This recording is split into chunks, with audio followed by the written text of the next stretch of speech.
let's be very candid from the beginning. If you do the statistics, and you can be able to check with most people, on average, what would be normally deemed as successful women seem to have a lot of trouble getting into and maintaining successful relationships from the beginning to the end. If you ask me in simple form, I would say a successful woman is one that impacts society. I don't look at a successful woman more from the wealth and money element. I look at one who prioritizes relationships and especially family. If the man is the head, the woman is the neck, because the neck can turn the head whichever direction that it wants. While the man has authority, the woman has the power to deploy that authority. Is it possible that maybe men are just intimidated by the success of women? Yes, I'm going for the jugular because also you seem to be coming for successful women.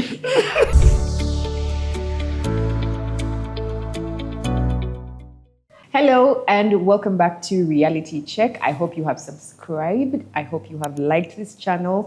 To our regular subscribers, welcome back. To those of you that are new, consider making this your home, your family, for all things mental health in the areas of family, relationships, the workplace, and just you as an individual. So welcome aboard. My name is Rachel Mwine. I'm your host, and I'm back again with Dr. Evas Atwine.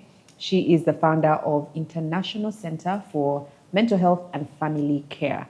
Now, in case that's a mouthful, it's a therapy practice, right? If you need support, counseling, therapy, you need somebody to talk to offload, you're struggling with your mental health, she is the right person to speak with. And she doesn't do it alone. She has a team of trained therapists who will support you on this journey called life. So we're back again with sensitive conversation. I'm going to put it that way, and we'll get into why we are having this conversation shortly. But to have this conversation, it's not me, Dr. Evas felt that it was necessary to have Mr. Ben Mwine back to have this conversation. Why me? I don't know. And she's about to tell us. Because this is it's a very difficult conversation to have. It is. I'm honored to be here. Yeah. Thanks a lot for. It's always a pleasure to be on Reality Check. I should point out that I'm hoping the reason that you guys asked me to come back is because you know that I don't take prisoners. And no. I am not afraid to have uncomfortable conversations and share unpopular opinions. So. We hope that you will be kind as you share your unpopular opinions. I can't promise. I'll try to be as civil and cordial as I can. Yeah. But I think that there are some truths that need to be laid as bare as they can, because if we don't speak the truth in love, then we are doing more damage than good. So that's true. But That's true. Okay. We need to go there. So what are we talking about today? We are talking why successful women are sometimes unsuccessful in relationships. Well, more often than not. Yeah, see, you're already trying to be politically correct. Because I'm the moderator. I'm for the people. Right. Yeah. So let's be very candid from the beginning. If you do the statistics, and you can be able to check with most people, on average, what would be normally deemed as successful women seem to have a lot of trouble getting into and maintaining successful relationships from the beginning to the end. Yeah. And so I think we thought it was necessary to have this conversation, but I'm more curious to hear why Dr. Evas. I don't know why I keep throwing her under the bus, but Dr. Evas, why did you feel it was necessary for us to have this chat? Well, I didn't just feel. Two reasons we are having this conversation. Number one, this is happening, as Ben is saying. Did we have a conversation on work-life balance yet? Not yet. We haven't, but that's one of the reasons that women, since we invaded the workplace, it's been it's quite a dynamic that we have to consider, that we are struggling. But then also success. Now that we got into the workplace, we didn't just go to work, we got money, we have money. Yeah. And how can we still keep all the balls in the air and succeed not in a skewed manner. Yes. You know, and I think this is really happening. Whoever is listening knows that this is a reality. We're not just cooking it up. Yeah. That's number one. Number two, someone sent me a message and said, do you want to talk about that? And this didn't come through our channel, but they sent it to me privately. Yeah. And asked that we talk about it. And to be honest with you, we should have it. Why did we have to have Mwine here? I'll also talk about that. I think we need, number one, we needed to have a man's voice. That perspective is important. But then also to have someone who is as honest as can be, and who will deliver truth in love. Truth in love. Yeah, not truth that hurts, but truth that redeems. And can I remind viewers, that's the reason we are having this conversation. Yeah. We're not having them to just throw stones at anyone, but to redeem people, to touch those areas that people would rather not talk about. Yes. That's why we have this conversation. Now that you have set the stage, and I feel like we're having this conversation for good reason, we'll get into it. So I think for purposes of this discussion, so there's the ideal, what ideal success means, but for purposes of this conversation, what would we describe as a successful woman? See, thank you, Mrs. Mwine. That's the interesting thing about how the world has framed success and how it goes. I'll start by sharing a very brief story about something that I was a part of very recently. You both know how much I love cars. I live, breathe, talk cars. And I recently got invited to go and test drive, one of the new Toyotas, the Prado. And so when we were in this place testing this car, I kept thinking to myself, this thing is nice. This thing is nice. And then I posted it on my X account, and someone reaches out to me and says, Ben, you seem to be gushing about this thing. Is it really that good? Your honest opinion, because I know cars very well. And I told them, yeah, honestly, it is a really good car, blah, blah, blah. Long story short, they said, okay, I'll get one next week. So I'm there thinking to myself, hang on a minute. I'm struggling to try and figure out where school fees is going to come from my kids. And this guy is going to go and take $94,000 and throw it on a car just like that. And I remember telling two of the boys that we were with on that particular day, and I told them, guys, life can't be about money. Because if it was, it would mean that God is very unfair. That one person can be here not having enough money to take care of their family, and someone else here is able to go and take 400 million shillings and buy a car they're going to fart in all the time, right? And seriously, if you want to break it down, it comes down to that. The poor people are farting. They're farting in brand new cars. And here's the thing, and let me qualify this with a Bible verse, one of my favorite Bible verses. Luke 12:15. This is what it says. A man's life does not consist in the abundance of his possessions. That's right.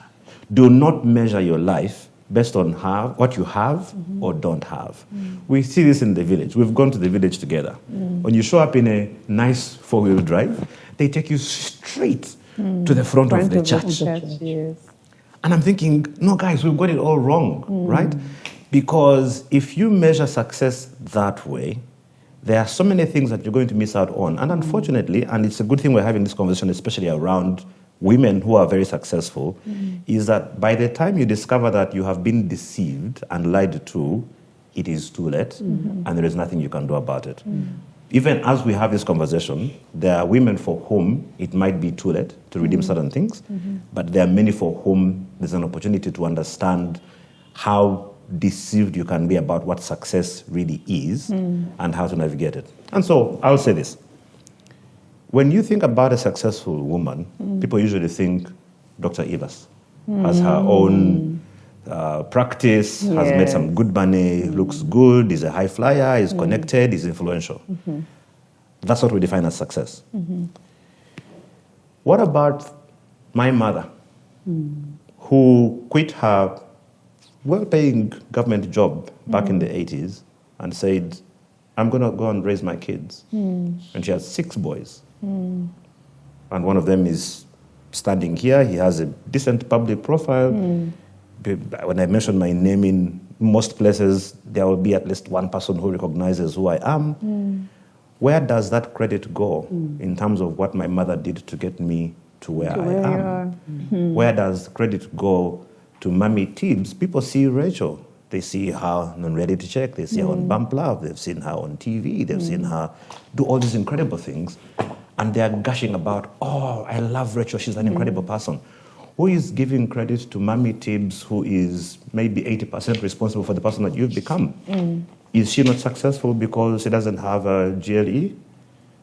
Yeah, that's, it's what we are debating. Right. Yeah. So for me, the way for the purpose of our conversation, I think successful woman is someone who has made it according to the standard of the world, and especially in terms of position, money, and wealth. Yes. Influence, wealth, resources. Yeah. Dr. Evers, does your definition differ? It doesn't differ so much, and I love the scripture you quoted. And I'm coming more from the wellness standpoint and life fulfillment in life, which we all are looking for. And so I'll not differ from what Mr. Mwine has said. If you ask me in simple form, I'll say a successful woman is one that impacts life, impacts society. I just, when he was talking, I remembered a friend of mine lost a mom, and we went to the funeral service a couple of years back, I think 2 years ago. And this lady didn't go to school. She didn't go to school. She was an old mom. She didn't go to school, but she's had all her children educated. She hasn't just done that. She has influenced the family to come up with a fund to make sure no person, no child in that whole family misses education. Oh, wow. So her children and grandchildren are obliged to contribute money to that fund to make sure no person. Wow. She had enough food to feed community, and she was always concerned, and she always talked to her children to make sure they do not deprive society. When I think about successful women, I'm also thinking about my mother-in-law. She's amazing.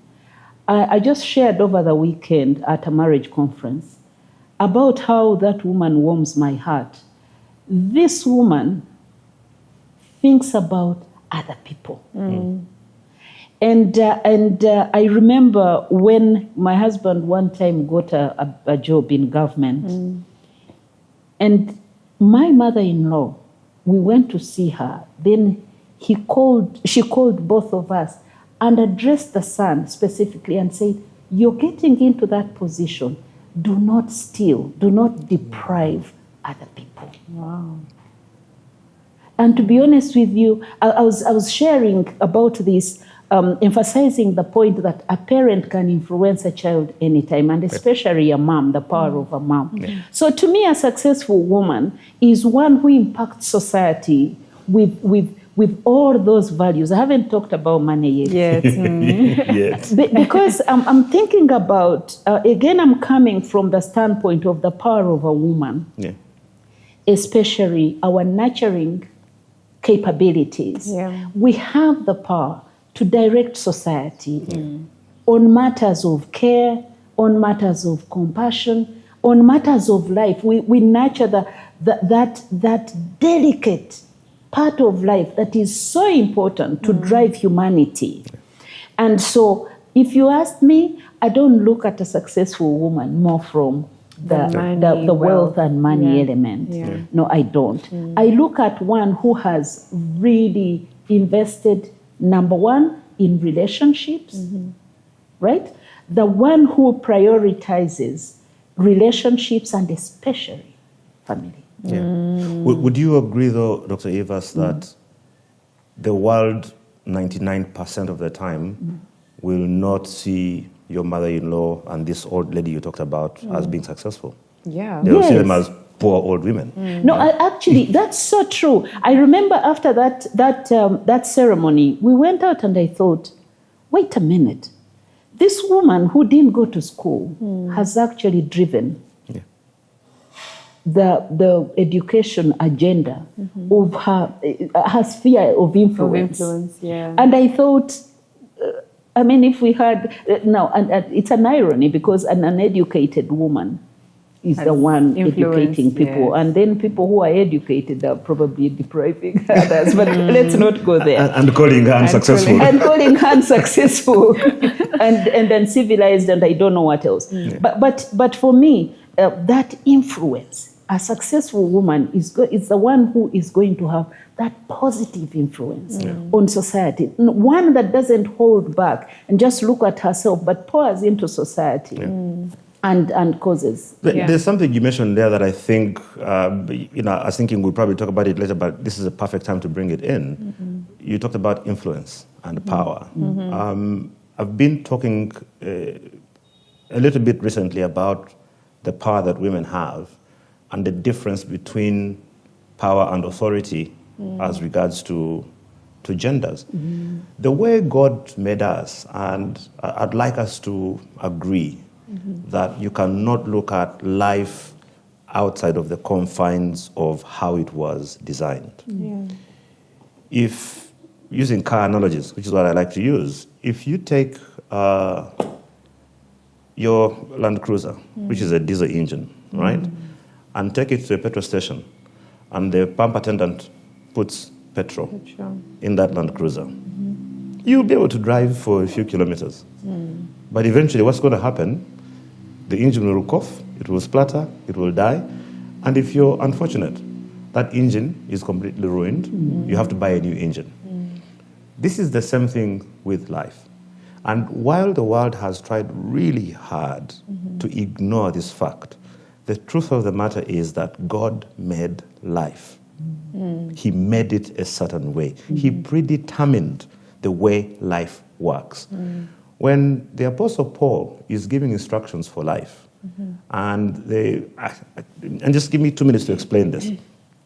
The Apostle Paul, by today's standards, would be considered a PhD, professor, doctor, all of those things at that level. But we also know that he had such a high level of revelation that even his own fellow disciples would keep saying, hey, that guy, God tells him things even as we can't understand, but what he says we do, because we know that's where it's coming from. And it's on that basis that when the Apostle Paul is giving instructions for life, if you look at all of the epistles, right? Most of Paul's writing was instructions on how to live life. Jesus spoke more about character and the inward person and how to think about life and how to build faith. A lot of Paul's writing was clear instructions. One of those very strong instructions that the feminists hate with a passion is when Paul says, the man is the head of the house, right? And he explains this in very good ways. Head of the house, as Christ is the head of the church. He goes to that place in Ephesians 5 where he says, wives, submit to your husbands.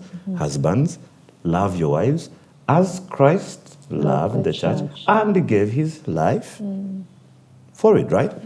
So now here's the thing.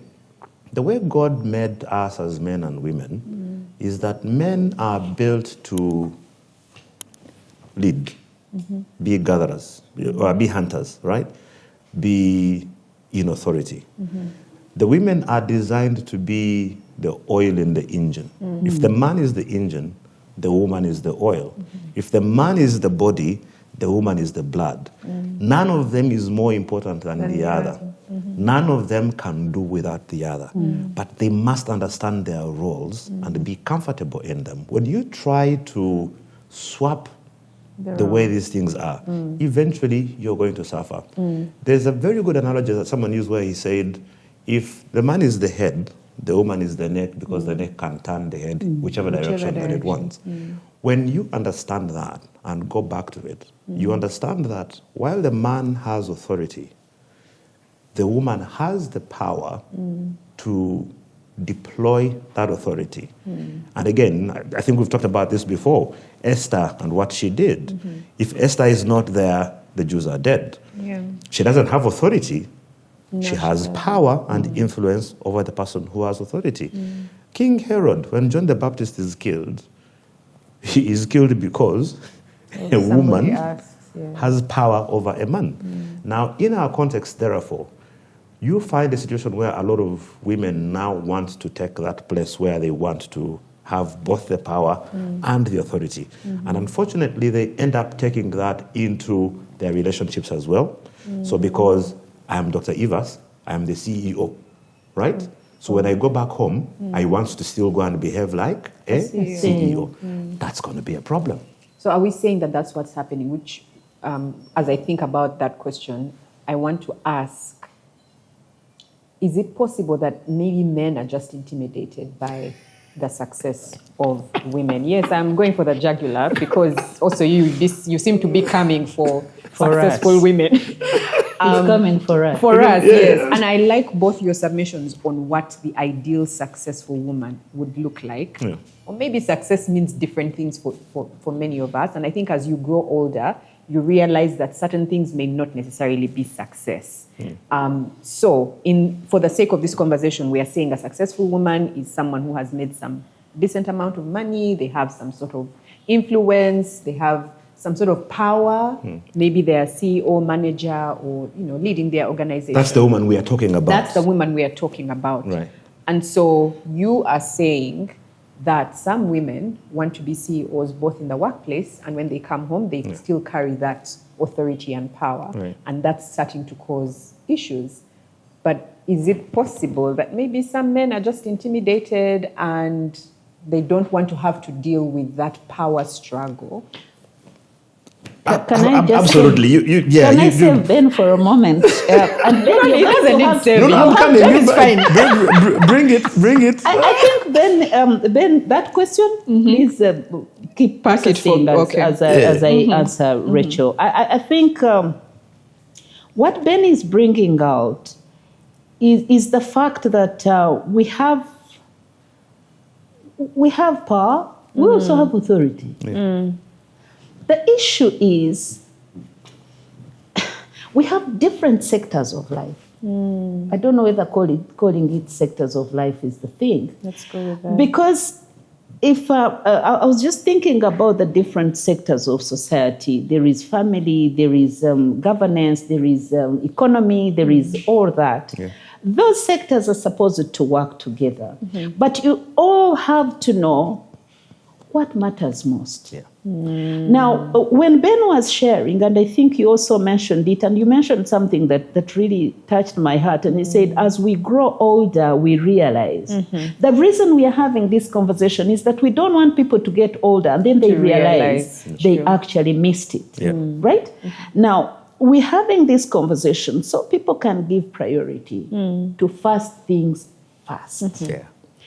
Now, again, can I come in as a relational scientist and say, our lives draw 90% meaning from relationships. Relationships, yeah. So I think if I say that we get meaning, which every person, every human being is ever pursuing. That's at our spirit level.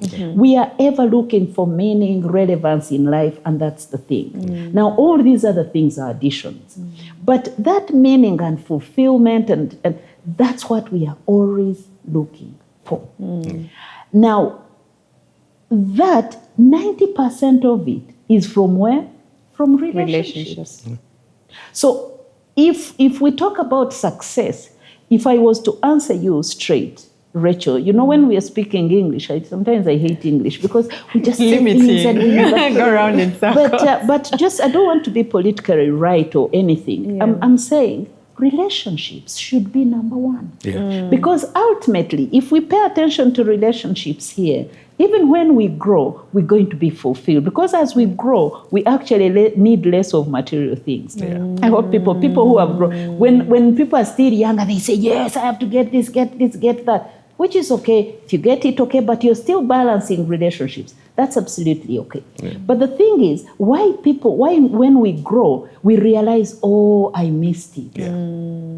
Then it is because we have failed to prioritize what matters in life. Now, if you ask me, who is a successful woman? I would tell you, one who actually pays attention to relationships. And these relationships, the core ones, which is family, if any of you has a marriage, has children, that's what we call essential relationships.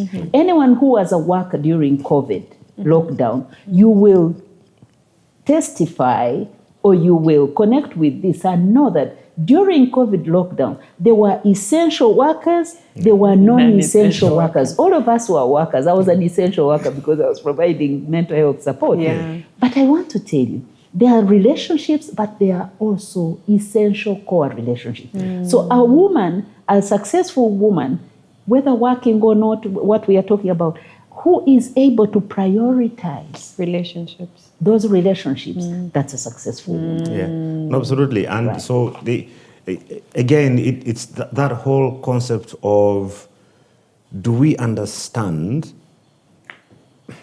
what really matters in life when you grow older? And this is why, for me, this conversation is really, really important, especially for the women.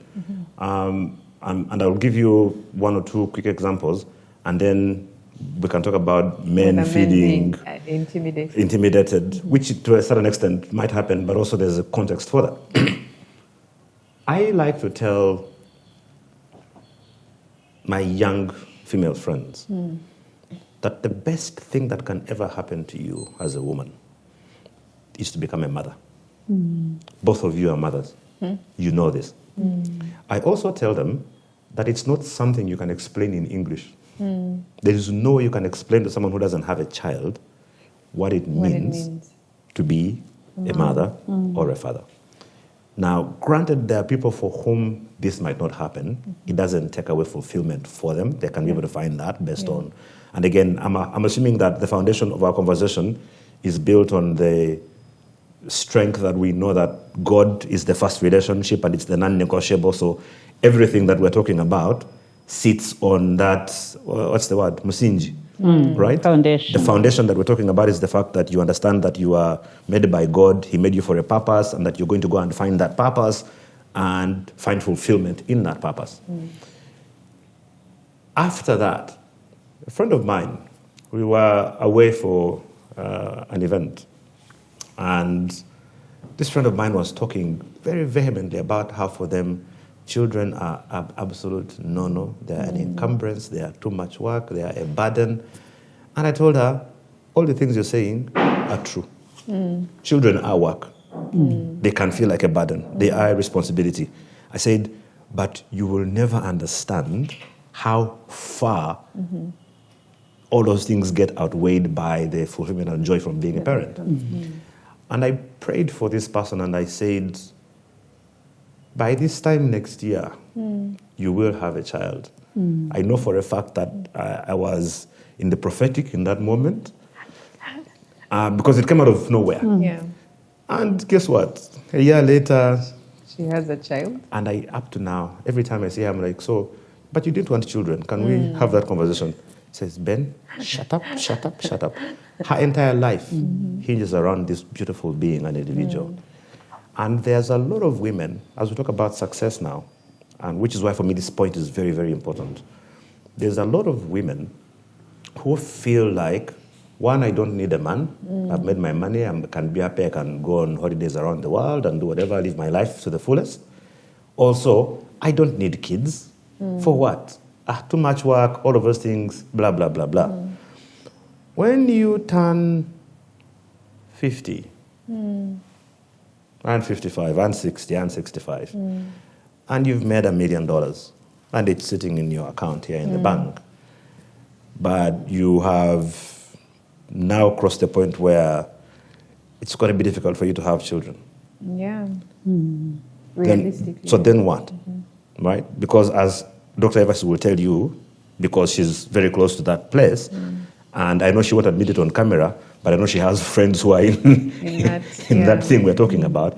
If you ask them to be genuinely honest with you, they will tell you that not a day goes by that they don't live in regret about not having been a bit more deliberate about their relationships, about wanting to have had a family, about wanting to have had children.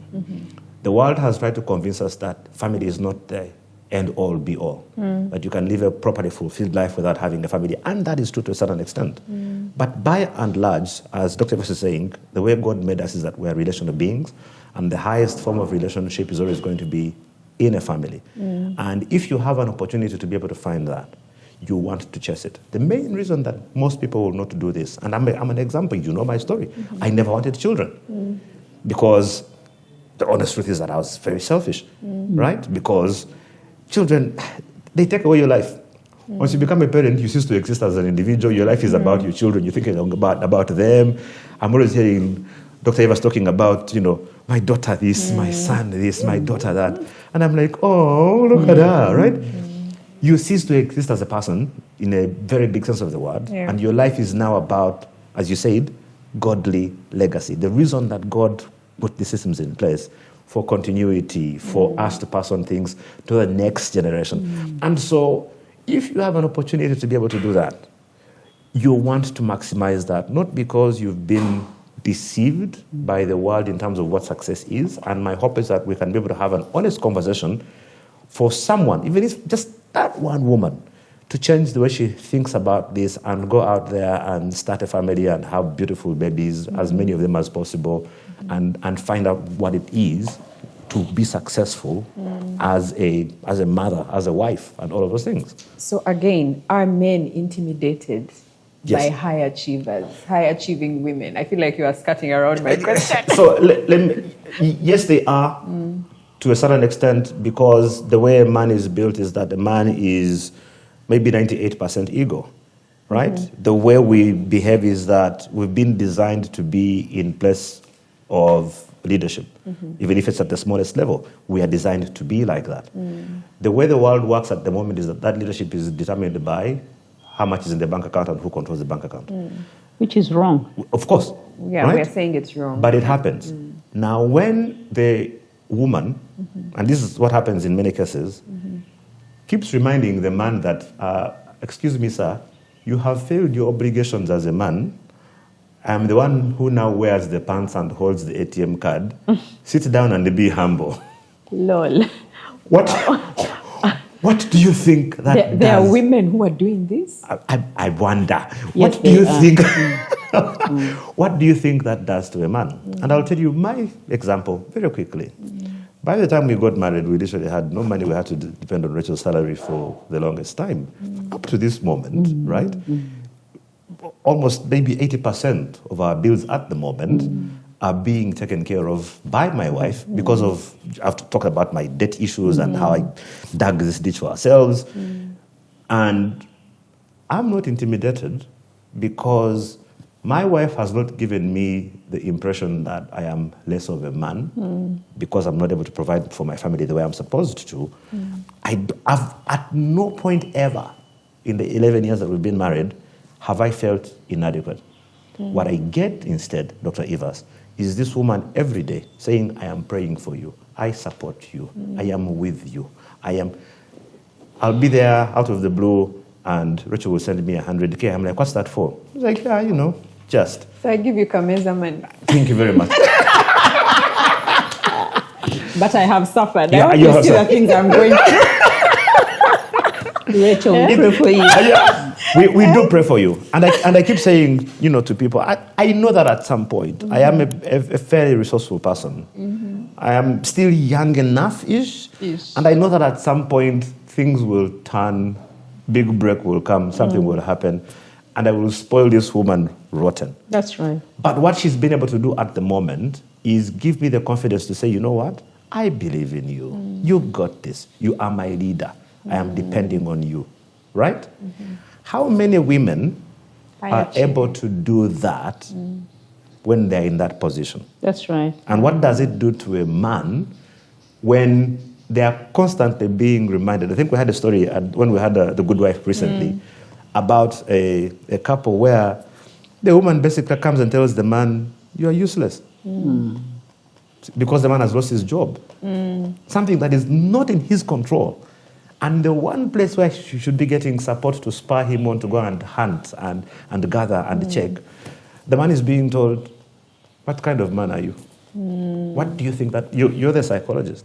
What does that do to a man? What does it do to his ego?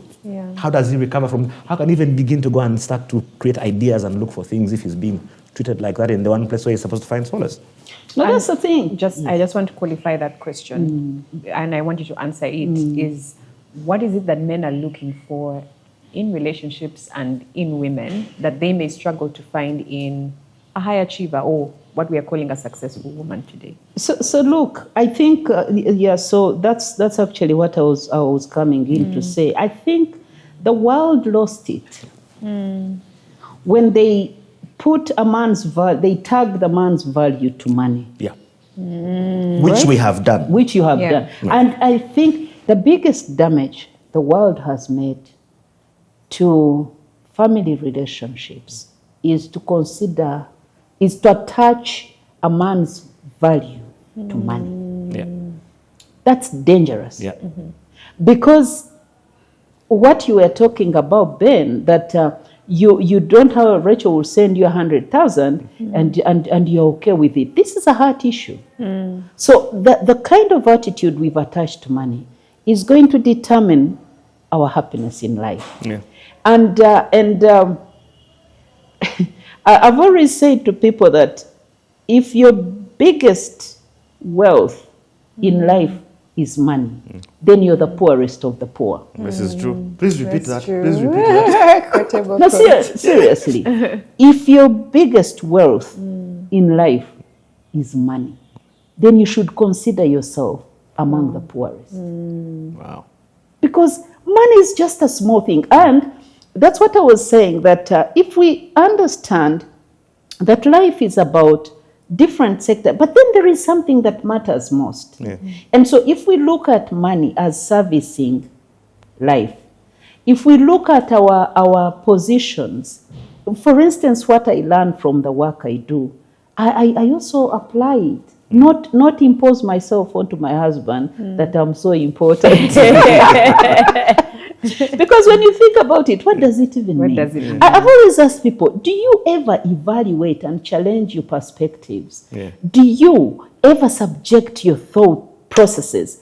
Do you challenge them and say, what does it even mean? Yeah. Because if, for instance, you say, I'm more important, you're of no value, what does it mean? What does it mean? What does it mean? And where did that thinking And come from? where did it right? come from? Yeah. Because you see, that's an attitude issue. Yeah. Because if I get promoted, if I work and get promoted and I'm a CEO or chairmeza or self-made or whatever, but I think I have succeeded,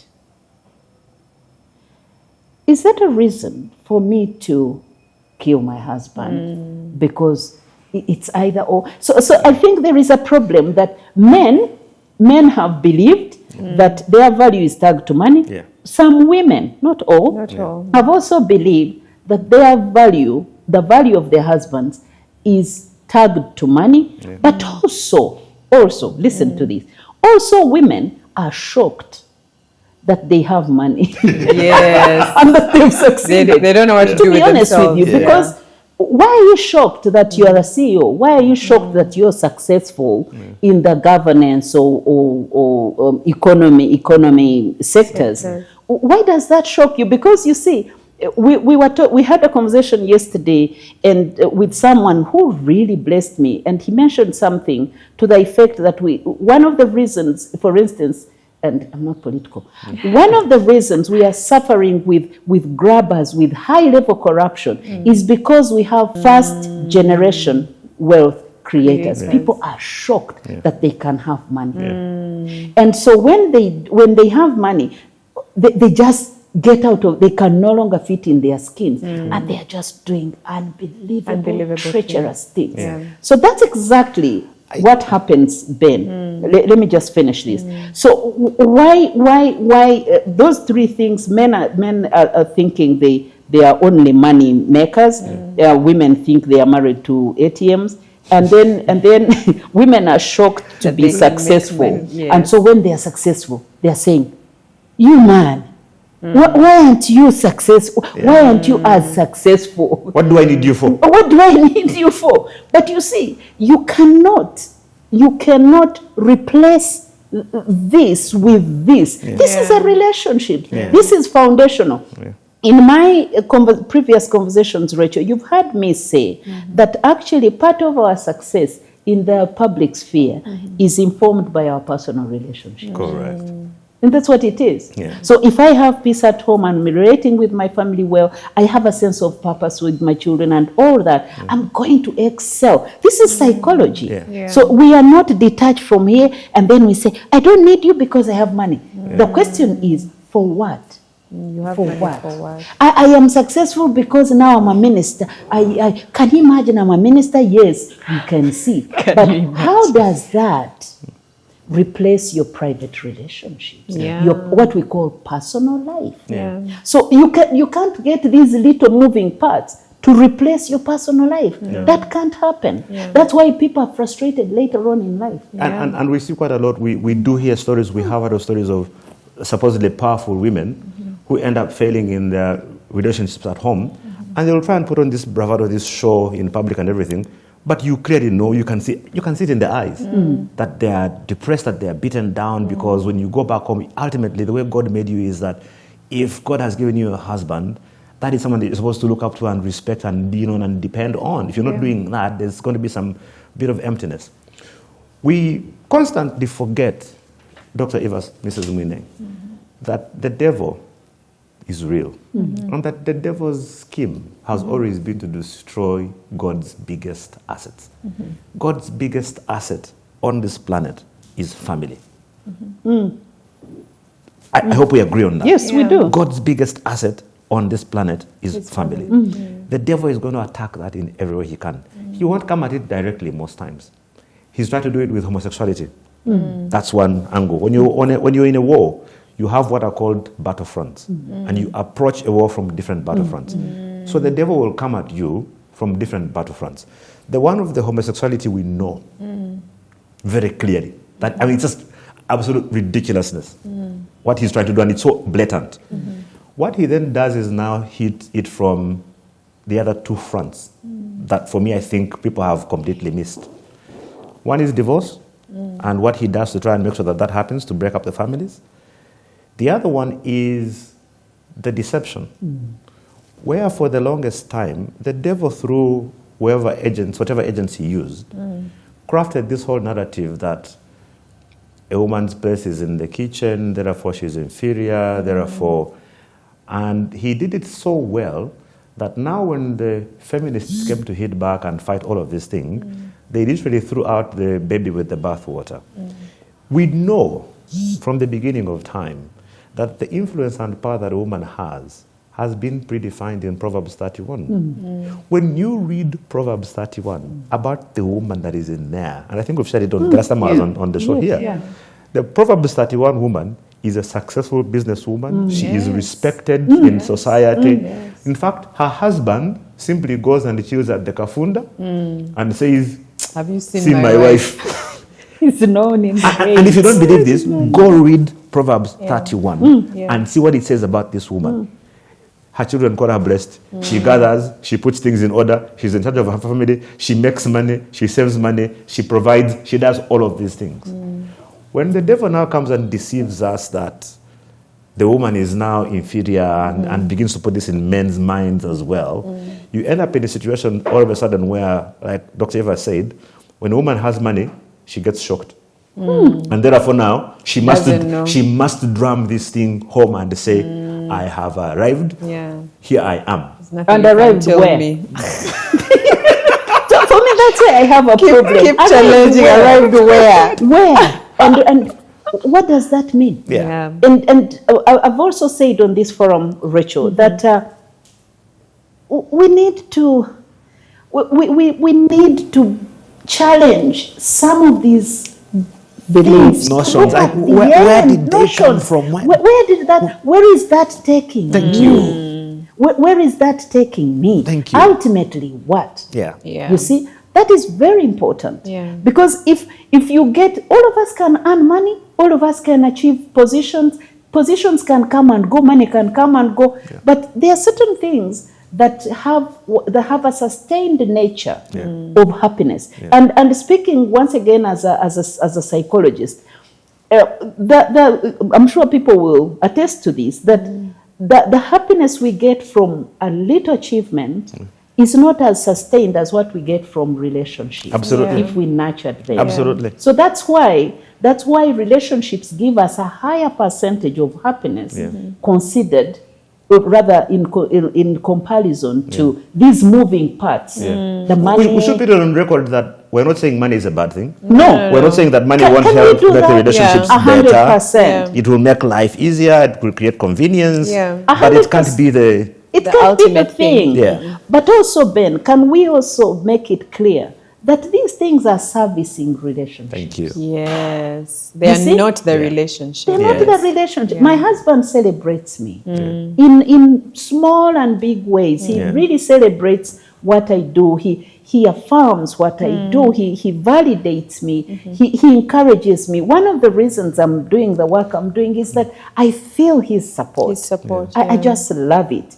I thought there was an opportunity for someone else to say something very similar to that at this point, but this is not about us. I'm just saying, carry on. Seriously. You see? And so if we are going to get out there, there's something that cushions us. There's someone pushing you, which is fantastic. But having said that, Ben, can I also say one of the reasons women are struggling in relationships is men. Men and low confidence.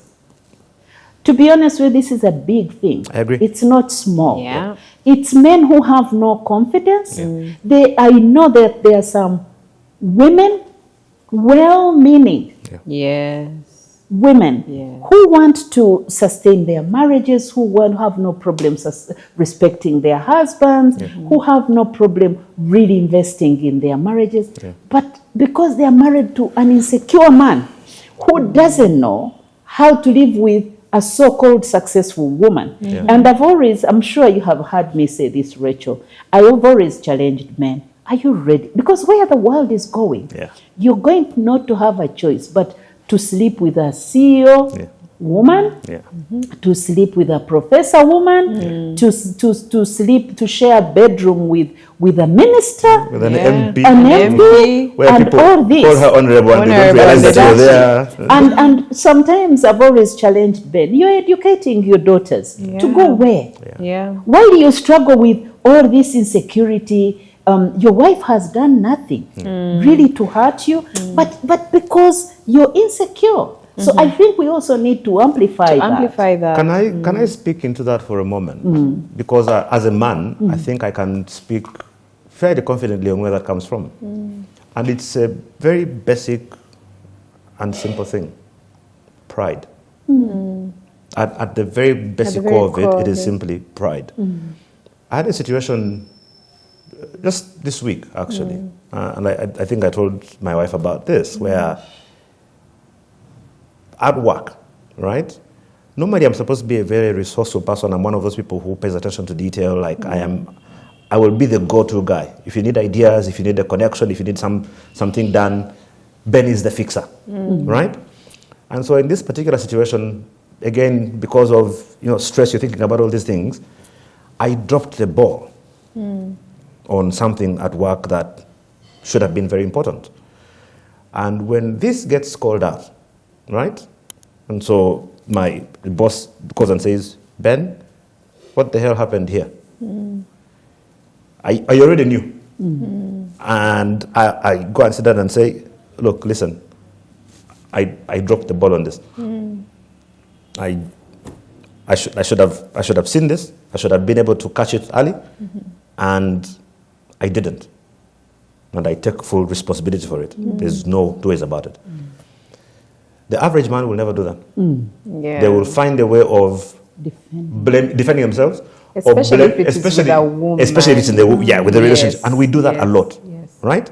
Where in our relationship, and I think in the first maybe 2-3 years of our marriage, we had this. Let's not even go there. listen, we might be here 3 hours, but carry on. Right? So and listen, I had to learn where my wife comes up to me and she's raising an issue around what I have done or where I've behaved. And my default setting is to quickly hit back and try and find something that she hasn't done. That's right. Sometimes something completely unrelated, right? And we do that a lot. So what happens with the men is this, that I think because of pride, men find themselves in a position where they refuse to be vulnerable, Yes. where they refuse to Take be humble enough to accept responsibility and say, okay, guilty as charged. One of the things that has brought me peace, and I've shared this now in many public forums, it's common knowledge, is that I have made some really bad decisions with money. And it's put my family in a very difficult place. And because of that, when some of these things flare up, people get really annoyed that I don't seem to be, pushing back or fighting back or whatever. Someone comes and says, then I say, yeah. So what's the solution here? Where's my money? I don't have it. But I'm taking you to police. Okay. What do you mean? Like, do something, right? Because if you don't do that, we were having a chat during the break before you come on air about this particular thing, Dr. Evers, and I was saying that the most times that men will be depressed is, I think, maybe 90% of the time down to money.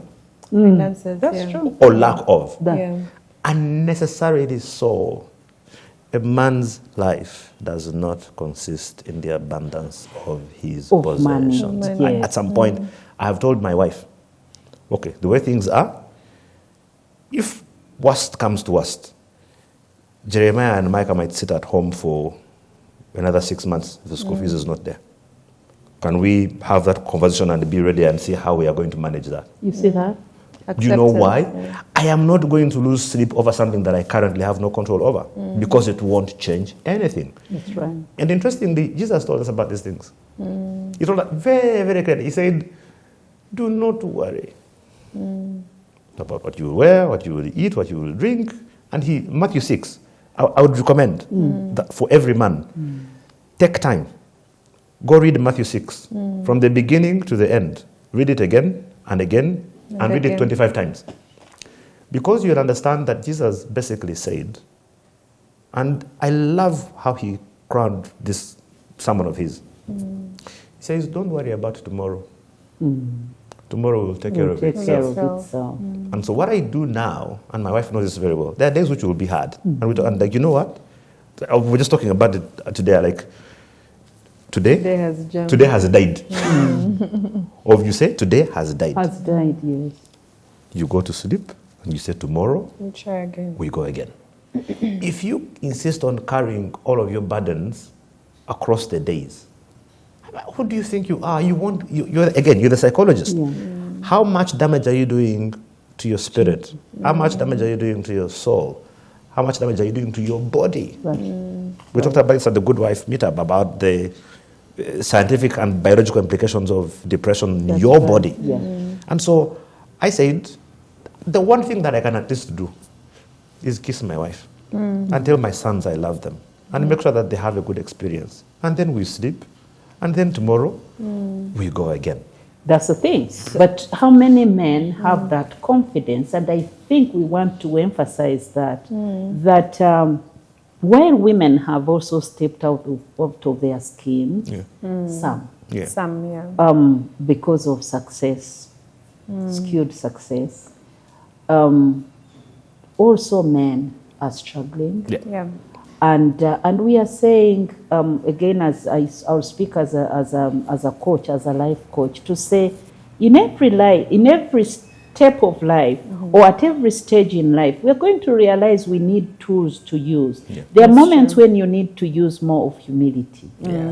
You see? Yeah. So if you're a man married to this woman, are you sure she's the one who is disrespecting you? Or you're the one insecure? Are you putting the stumbling block in front of you Exactly. and then stumbling over it? Over it. And, Yes. and sometimes male-female relationships in marriage can actually overcrowd the whole relationship, we lose sight of the family, and we start these egoistic fights. So it is important to look at that. But also to women. I was just thinking, Rich, about a number of things that have control over us. Things that have an addictive nature. Yeah, there are so many things that have addiction is not just to drugs or whatever, but there are things in life that have an addictive nature. And by their nature, because they are addictive, they are going to require so much control. Now, the danger is if you don't control them, they are going to control you. So let me just talk about them. One is power. Power is very addictive. That's why when a person in a position of power does not prevail over it and use it and manage it well, it's going to manage them. The second one is sex. Right? That's why self-restraint is so important. All these things we have to speak to our mind. Very important. Money. Money is the other one. Now, you've had people who are destroyed by money. They say, this person got so much money and it killed them. Now, I've said it on this show that if money and riches, scripture, money and riches in the hands of a fool will be a curse. We see that a lot. That's we do. We see that a lot. Every day. And people don't know that this has an addictive nature, but also it has so much power to control you. And then the fourth one is drugs. Drugs have an addictive nature. And the last one is popcorn. Popcorn. I love to use this. Dear. Yes, popcorn. You can eat popcorn the whole day. You really can. But yes, I've just realized I think we're addicted to popcorn. We really are. You see that? Now, these are things that release so much pleasure to our And the endorphin. Yes, the pleasure center. Right. The reward center of the brain. And if you do not control it, then it's going to control you. And I always use an analogy. Just imagine drive out of this gate. You are in a car and it's a car driving you. Where do you think you stop?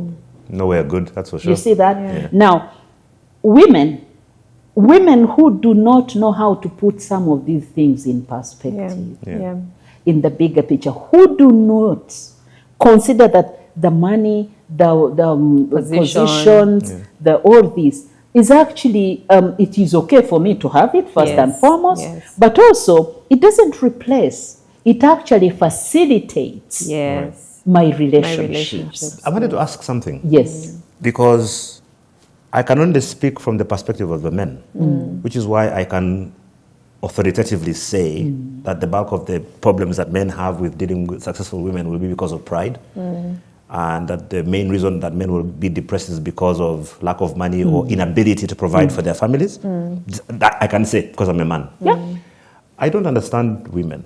I never grew up with women. The only woman I knew was my mom. And her, I really can't describe my mom as a woman. She's a ninja. Like she was just, you know. The woman that I've spent the most of my time with is this beautiful being here. I need to understand from the both of you, because you've both tested success. You've tested fame, if you want to call it that. You've tested both fame and money. What is it in the mindset of the woman, in the psyche of the woman, in the consciousness of the woman that causes women to grow these wings? Because I'm assuming that there is something there, because for the men usually it's when I have the power and all this money, it builds my ego because that's who I am, and being able to have control over people, you know, the addictive nature. What are the things for the ladies? What does money do to you? What does success? What does that feel like? You know, because you've sort of been on both sides. Where well, money. I think there's a fear for a lot of women that, you know, men are going to take us for granted. And we see it happen even when we don't have money, that there will be a man who is able to provide but will not do that because the woman is going to be around. And there's that funny cycle that happens in people's homes, which is why when we get money, we kind of hold on to it. and then insist that the man is the one who provides. You know, we'll sit in a room and you hide your money. Dark, and there's no yaka, and I'm just like, no, the man is going to provide. So I think Ngakumbe, you have money on your phone. Yeah, you have money. I think a lot of it is rooted in fear that we are going to enable the man not to provide or not to take up his role. And so for me, I would think if I were that sort of woman who had money and maybe was hiding it and was using it to control, it would be to say you can't touch me. It would be protective, really. Right. Like, you can't take advantage of me. I have money, which means I have resources, I have options, I have choices. If you were treating me a certain way, I can go and rent another apartment because I can afford it. So self-defense? I would think so, yeah. I would think maybe self-defense. Yeah, I think that's one of it. Look, money does things to all of us. It does, yes. Can I say this? It feels good to earn money. It does, right? It does. Yeah. Money is good. Yeah. Money is good. There's nothing wrong with it. Yeah. It's what we use it for. It's how it's the, and I think we've mentioned it here. It's the attitude we attach to it. That's true. It's the attitude we attach to it.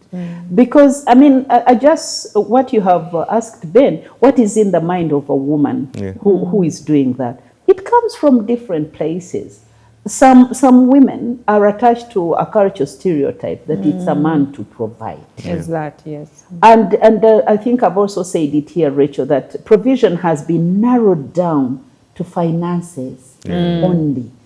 People have forgotten that a man's provisional role in a family goes beyond its leadership, its strategic thinking, it's all that. It affection. Is vision, it's affection, it is emotional, like all that. Emotional provision, it's so many things, but we've narrowed it down to this because economics is a big thing. But the mindset we attach to that is a big issue. Secondly, we also don't want to forget our selfish nature. Yes. Yes. And can I tell you that in marriage, that's where we do the biggest or the worst things. Yes. Oh, yeah. So true. Practice. So true. That's where we unleash all this selfishness, right? And so in there, that's why, for instance, men will do things and they go like, my wife. And we see this right from our great-grandparents. They say, not me. Now, Adam said it was the woman. Yes, the woman you gave me. Yes. But what is in our mind? It's that selfish nature of it's mine. Let me hold back. That's also there. But the third one is when we use money. Even women are using money to define themselves. If your self-worth is tied to money, then it's not a good sign. It's actually a sign that you're not enough in yourself. So you're defining yourself by these things, the outer things. But we should have an inner feeling of sufficiency, right? Or needing. And sufficiency doesn't mean you're just asserting yourself the wrong way. No, I'm okay. I'm okay. That's why I tell people that even when I don't have money, I'm not poor. I don't get sad. I know that I'm sufficient. I can also have money. I may not have it. There are seasons. There are so many things. But also, I'm not going to use money to define my husband's status and say, look at this guy. Who is he? May I have money? Once again, these are you are useless. Do you think it's possible that the women also are gleaning their attitude and experiences off of what they've seen in the past? Because for the longest time we have seen men try and control women because if you're a stay-at-home mom, like you're saying, I control you, you can't go anywhere, you're not going to do anything, therefore it's that thing of... And so when I get the money, I need to show you that now I am in charge and you can't take advantage of it. That's also a possibility. That's also a possibility. But also we can't rule out the trauma. Yes. Yeah, people have had traumatic experiences. They've seen. I know someone very well who saw the mother working and supporting the family and being mistreated by the dad. And she vowed to herself. She said, the moment I have money, I'm going to hide it. this man has to prove, because they've seen. So, but what damage does that do to the woman? Because they think that it's working for them, but they're hurting themselves, aren't they? I mean, you're trauma. not going to, Trauma is trauma. Yeah. It's not a good place. It's irrational. But that's what, it's irrational. That's why we are even talking about here. Yeah. And I would say at this point that it's not nice. You need to get healing and be and relax about this. But also, I needed to ask a question because again, for me, I think it's now at that point where the cows sort of come home to roost. Psychologically speaking, what you mentioned, we know that the root of most of these problems is going to be selfishness. Psychologically, is it possible that for many of us, we remain unaware of our selfishness, or we simply choose to ignore our selfishness? Because I find that a lot of the problems that we always will have, both in relationships and in work and whatever, usually will just simply be because you're not willing to concede any ground to the other party. Yes. That's true. It's true. And I'll tell you what, yes, we are unaware, but most importantly, we are unwilling. Some people who are even aware, they are unwilling to be better. It's very easy to get stuck in the dysfunction. And sometimes, because if you're going to get out, it's going to be a bit of work. And you know, you have to humble yourself. Human nature loves comfort. That's why we love status quo. So we want to keep there, and that's why you've had people say, that's who I am. Or us, sometimes we use tribes and sometimes we use clans. Us Banyankore, us Batyaba. They are not romantic. Yes, because it requires that you step out of your comfort zone. And so that's how we love to function or to work in the malfunction. That's what happens. Having said that, I think I just want to also, once again, I don't know whether I'm laboring this point, to say women and success, and if men in their lives also could be supportive, because it makes a huge sense to have support from your partner. And if they are not supportive, if your success is the reason they are having other relationships, because they say, I'm intimidated by that woman. You've heard men say, now I have another man in the family. That's also they could never admit intimidation. They'll make statements like that, like, oh, there's another man, someone else is wearing the pants. They could never say, I'm intimidated. Unfortunately, now we're wearing pants. And the only strike back is by just sort of now becoming aggressive, and then it doesn't help anything. Subtle aggression. There are lots of subtle aggression that actually men pull off. And again, I'm laboring this because I'm aware of the dynamics that happen in families, and we can be here and talk to women and say, women, please humble yourselves and manage your success, and your success in the public sphere. It shouldn't be the reason for you to fail in your private life. But then we're saying to the men, be secure. To balance. And I would like for us to do our patching shots in that regard. Because actually my question was going to be, it seems as though women need to do some adjusting, especially the high achievers, successful women, in their homes in order for them to have a successful relationship. But it has become apparent in this conversation that it's not just the women, the men too need to adjust. And so as we close, I want for both of you to say something to the women and to the men in terms of what does each one of us need to do to be happy. You can have a high achiever wife and maybe be just, regular as the man, but it's possible for you to have a relationship that is happy, that is long-lasting, that is thriving, if only you will do these 1, 2, 3 things, which I would like for you to share very quickly. I keep saying, be nice to each other. That's the starting point. If you're just being nice to somebody, a lot of the conflict that we have in our homes and in our marriages and in relationships is simply because our selfishness, as Dr. Evers has mentioned, impedes us from just being nice to the other party. And if you just are able to do that, it makes so much of a big difference. Yeah. But as we've said, again, not to belabor the point, I think that women need to be aware of their, what's the word?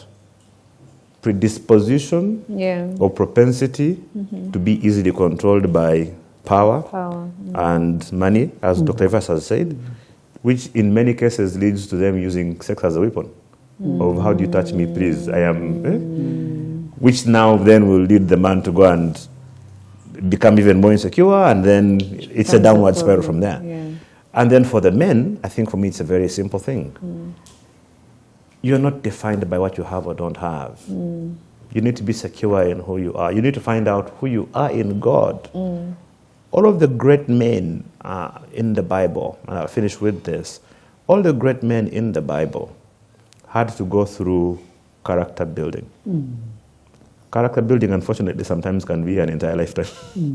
It is. Yeah? Sometimes it can be. For some men, it will get to the point where your character has developed enough for God to say, okay, now let me unleash some things on you because you were a good steward. But for some of us, it will go until the very last breath. David, from the time he was anointed king, how long did it take for him before he was actually crowned? How many years did Joseph spend in prison before he came out? What did Jesus do between 12 and 30? What was going on in that space? Where did Abraham go when he was called from Ur of the Chaldeans to go to the promised land? Jacob. Again, you go and look at every single story. Peter, the Apostle Paul, had to be humbled to the greatest degree for him to find who he was. As a man, your life exists only in the context in which you allow God to live through you because you are his representation. If your ego is not yielded to God to work through you, you're going to cause a lot of pain for yourself, on your spouse, and for your children. And so for me, the women we've spoken about, for the men, I would say, find a way of being able to humble yourself enough before God for him to lead you in a place where you can be humble enough to be comfortable in your circumstances. Because if you do that, you'll be secure in who you are in God, that even if your wife is the president, you're able to celebrate that and say, hey, I'm the president's husband. You know. I'm the minister's husband. They're called first husband. They're called first husband. And that's okay. That's fine. It can only get I wouldn't mind being a first husband. You wouldn't? None of the stress, all of the benefits. No, that's and that's a reality. Yeah, that is going to happen. And so I always tell people that it can only get worse. Okay, so you want me to give parting shots. Number one is to say to women, there's nothing wrong with succeeding in the public sphere. But our success in the public sphere is going to depend on the success in our private lives. It's very easy for us to shine in the public sphere because there people don't know us so much.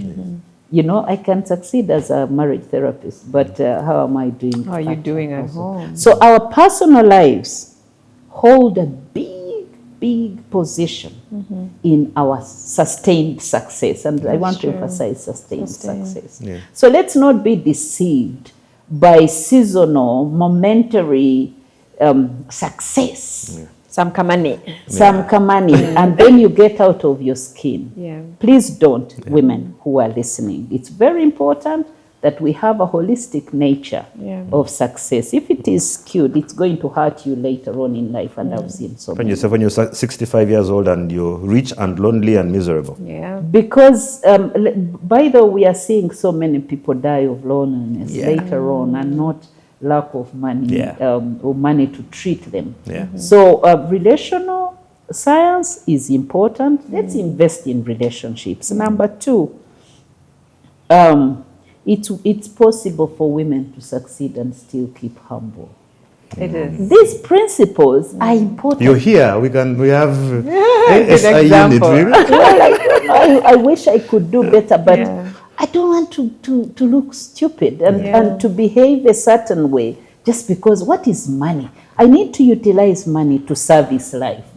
So if my money is for introducing myself, that's terrible because then that becomes a curse. So I want to say to women, don't be shocked that you can succeed don't be shocked that you have money. If you have money, it's supposed to serve its life and to support your family.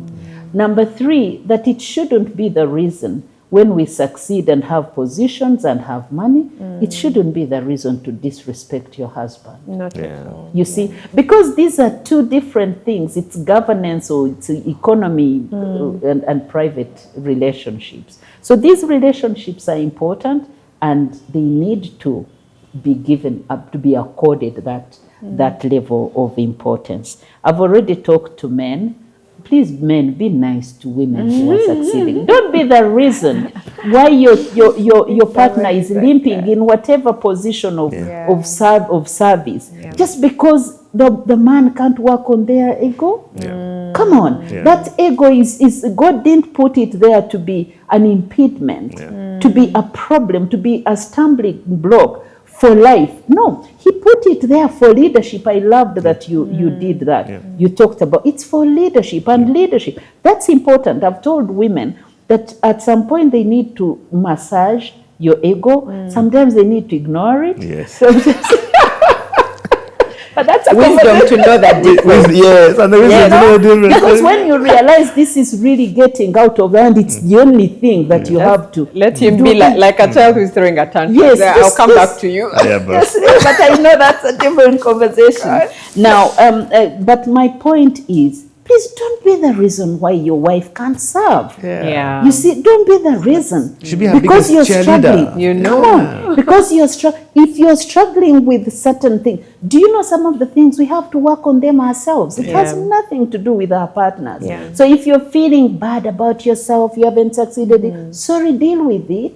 But it can't be the reason you're mistreating your partner.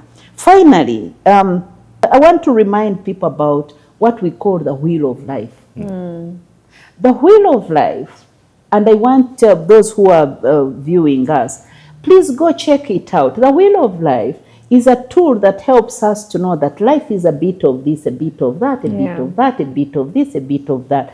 Only when we pay attention to all the aspects of life can we achieve sustained wellness, sustained fulfillment, sustained happiness, which we are always running after. That's why in my life, I've lived long enough. Our daughter, who is 16, the other day told us I've lived long enough. I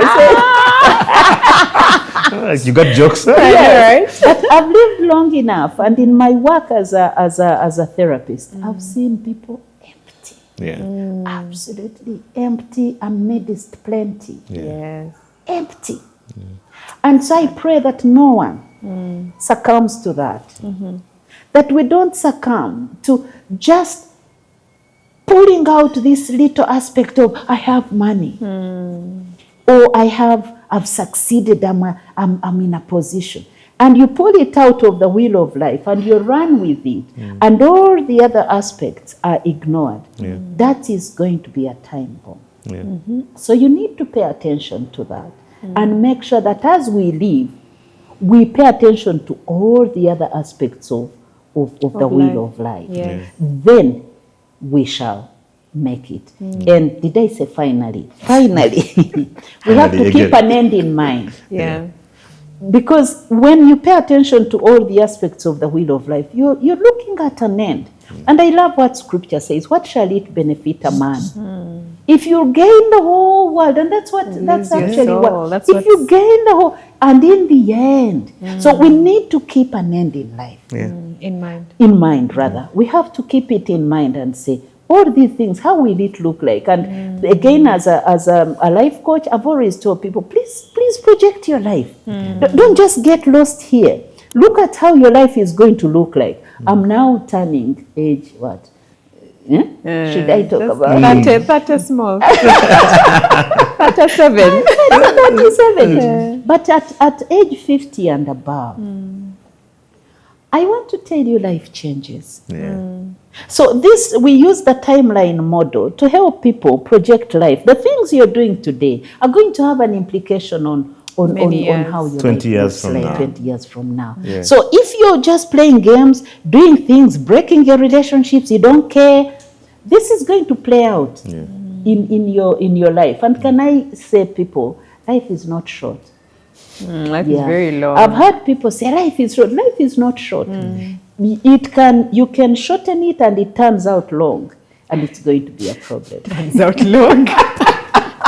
So eat, my sister, eat. And then life becomes very long. It becomes long. Yes. Or spend that money. I love the idea Thank you, of seeing the end. Yeah. See your funeral. What does your funeral service look like? That's Wow. Yeah. Okay, that's a bit dark, but No, I'm just saying. but yeah, what are have people an saying end in about mind. me? Yeah. You know, at my funeral service, What that are people becomes. saying about you? But I think what you typically used to say to me, like, think big picture. Yeah. Don't just be consumed by what is happening. You hear that from every man. Oh my God. Big picture when I'm hurting right now. And I didn't know it was a man thing. No, but that's so important. There's wisdom there. That's so. There's wisdom That there. is so important. So thank you, Mr. Mwine and Dr. Evers. Thank you both for being here. And for, I mean, when we started the conversation, I was like, I'm not too sure where this is going.